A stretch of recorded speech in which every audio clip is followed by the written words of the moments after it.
Hello, I'm Paul Schmid, and I'm going to do another demonstration for you, Frank Sinatra tune. Nice and Easy Does It, off his album, the same name, 1960 album, Nice and Easy Does It. Joe Comfort is playing bass on this tune, and Alan Bergman wrote the tune originally. And before I go any further, I'm just going to play it for you. It's a beautiful, if you think of the words, nice and easy. And just listen how the arrangement is so nice and easy and laid back, and yet it drives eventually. So let me play it once, and then I'll show you a few things, tell you about my bass a little bit. Okay? So here we go. It's in the key of C.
Now, great arrangement, great tune. I subtracted the vocal out of this tune because, once again, this is not a study on Frank Sinatra. It's actually a study on the total product of Frank Sinatra. To me, when I listen to other people of this era in the 1960s, late 50s, Nat King Cole, Ella Fitzgerald in particular, Dean Martin to me is kind of a clown in a way. You can't take him seriously in a lot of aspects, but to me, the total product of Frank Sinatra, the arrangement, how one tune follows the other on an album, is absolutely the most polished thing coming out of the record industry at that time. He used the absolute best musicians in Hollywood. They were given triple, double scale at least. They would cancel any other recording gigs they had in the movie studios, whatever, to be on these jobs because these were the best in the business. And it's also interesting to consider exactly what is a big band. A big band is a fantastic combo, is the old term. You know, you have bass, a piano, in this case was Bill Miller.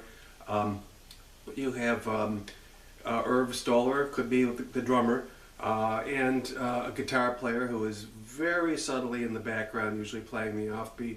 And then over on this side, you had the big band. You had the trumpets, you had the saxophones, trombones, sometimes tuba, and sometimes French horns.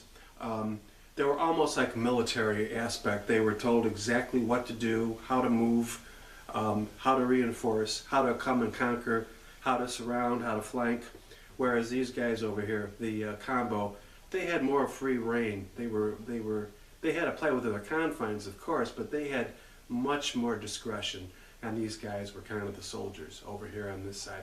But together, and then you have the strings. It was just a unique thing.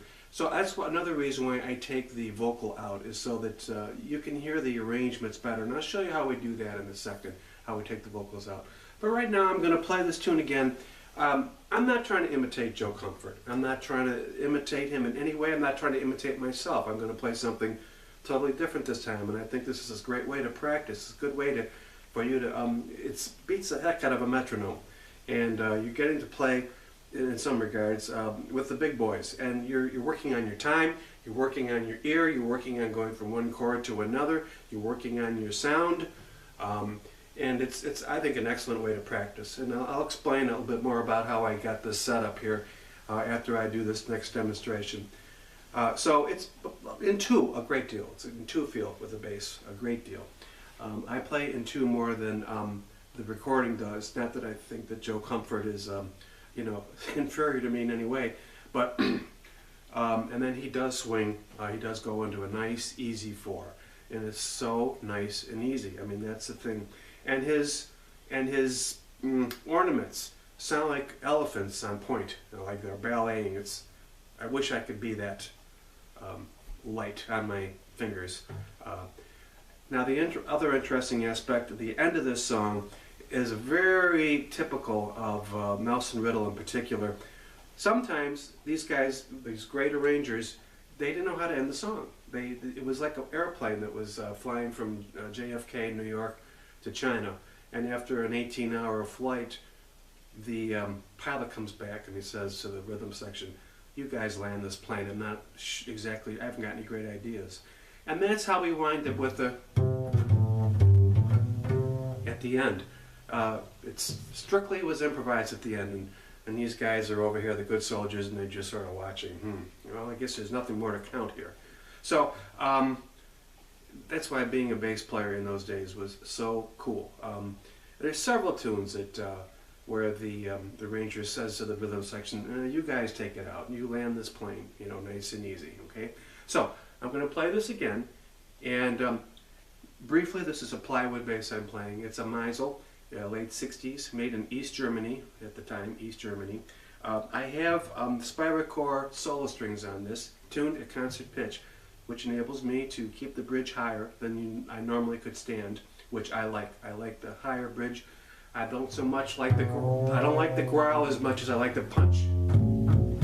And I have a different way, I think, of plucking than a lot of guys who use their thumb more. I like the extreme tip of my fingers, and I use my index finger, you'll see, a great deal, and I just get a...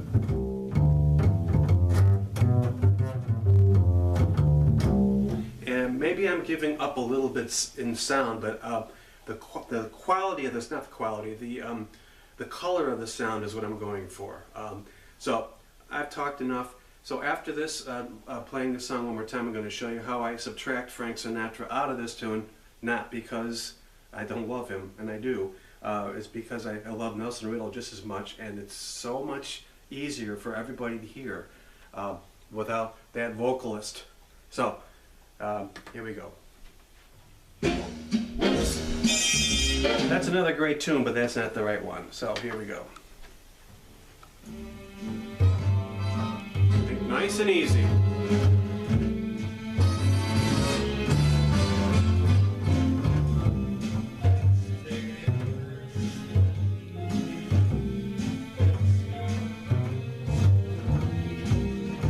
You can hear the piano noodling in there. It's beautiful.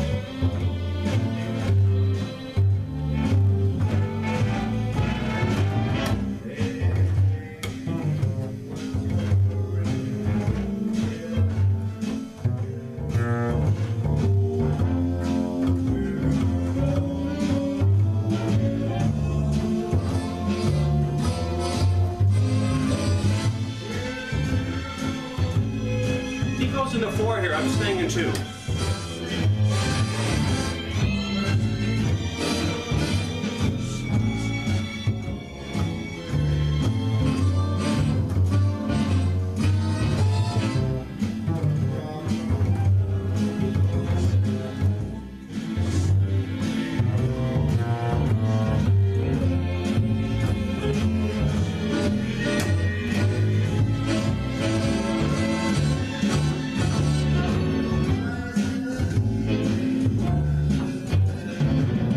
Big sound.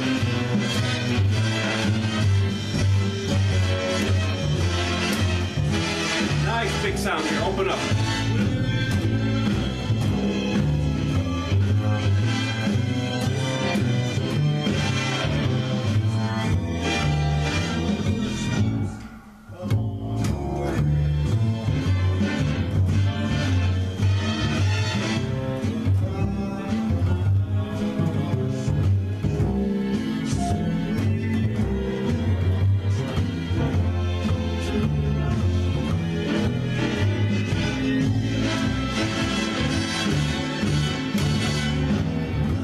Back off. I love this part. He just sort of dances.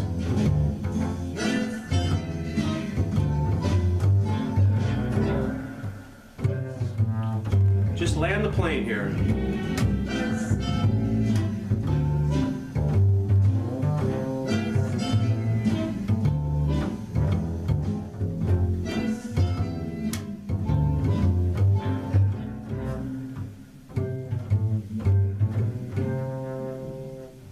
Just phenomenal stuff. Now, another great tune. Absolute great. Now, let me show you how I get this sound. I hope the light's okay.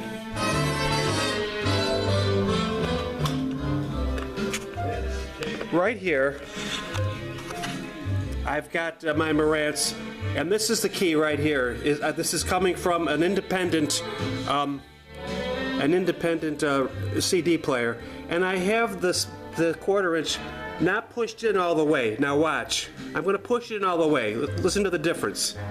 Relax, and don't you now that's what we're used to hearing.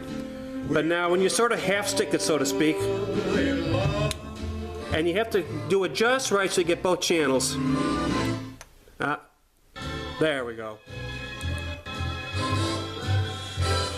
Okay. Now, you can really hear the arrangement without the interference of the vocals, which is kind of a contradiction. Now watch.